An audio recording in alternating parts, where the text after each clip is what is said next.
নমস্কার বন্ধুরা, শুভ সকাল। পুষ্পর বাংলাদেশে আপনাদের সবাইকে স্বাগত।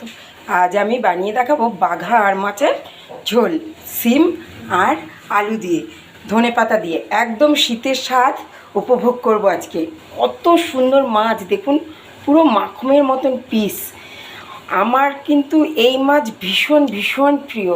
এটা আমার ভাইজি মিষ্টু আমাকে উপহার দিয়েছে, তাই ভাবলাম আপনাদের সাথেও শেয়ার করি। তা চলুন রান্নায় যাওয়া যাক। সবার প্রথমে কড়াই বসিয়ে নিয়েছি। এই মাছের স্বাদ গন্ধ বজায় রেখে আজকে আমি মাছের ঝোলটা রান্না করব।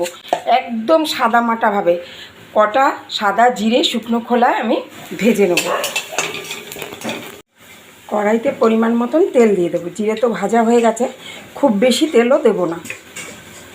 এবার মাছের গায়ে পরিমাণ মতন লবণ আর হলুদ গুঁড়ো মাখিয়ে নেব। খুব ভালোভাবে দেখুন লবণ হলুদ মাখিয়ে নিয়েছি।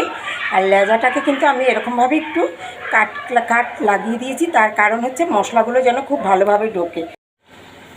তেল খুব ভালোভাবে গরম হয়ে গেছে বন্ধুরা। এবার মাছগুলো একে একে ভেজে নেব। এদিকে দেখুন বন্ধুরা, একটুখানি আদা আর হাফ টমেটো নিয়েছি, এটা মিক্সিং জারে দিয়ে দেবো। এবার রোস্টের জিরেটাও দিয়ে দেবো। দিয়ে দেবো পরিমাণ মতন হলুদ গুঁড়ো আর আন্দাজ মতন লঙ্কার গুঁড়ো। এটাকে মিক্সিতে পেস্ট করে মাছটা দেখুন খুব সুন্দরভাবে ভেজে নিয়েছি। এবার ওই তেলেই ফোড়ন দিয়ে দেবো সাদা জিরে, আলু আর কেটে রাখা সিম ঢাকা চাপা দিয়ে একটু ভেজে নেব। সিম আলুটা দেখুন খুব সুন্দরভাবে ভাজা হয়ে গেছে তেলের ওপরে। এবার দিয়ে দেবো এই পেস্ট করে রাখা মশলাটা।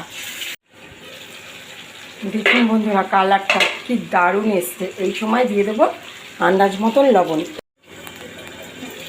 দেখুন বন্ধুরা খুব সুন্দরভাবে আমার মশলাটা কষানো হয়ে গেছে, তেল ছাড়তে শুরু করেছে অলরেডি। কিন্তু আলুটাও অর্ধেক সেদ্ধ মতন হয়ে গেছে। আলুটা একটু বড় সাইজের দিয়েছি, কেননা মাছটা যেহেতু বড়, তাই জন্য আমি আলুটা বড় দিয়েছি। ঠিক এই সময় ওপর থেকে আমি মাছগুলো দিয়ে দেবো।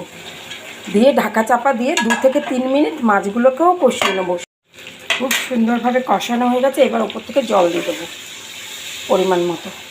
ঠিক এই পরিমাণে আমি গ্রেভির জন্য ঝোল দিয়েছি, কেন মাছগুলো তো একটু বড় বড়, যেন খুব ভালোভাবে ফোটে, জুসটা তাহলে ঢুকবে ভেতরে। দিয়ে এবার ঢাকা চাপা দিয়ে ফুটতে দেবো। দেখুন কত সুন্দর হয়েছে। এবার দিয়ে দেবো একটা ভেঙে রাখা কাঁচা লঙ্কা আর ওপর থেকে বেশ খানিকটা ধনেপাতা। পরিবেশনের জন্য একদম রেডি হয়ে গেছে মাছের ঝোল। এইভাবে বানিয়ে গরম গরম ভাতের সাথে সব পরিবারে উপভোগ করুন। ভালো থাকবেন, সুস্থ থাকবেন, দেখতে থাকবেন পুষ্পর বাংলাদেশে। ফিরে আসছি আবার নতুন ভিডিওর সাথে।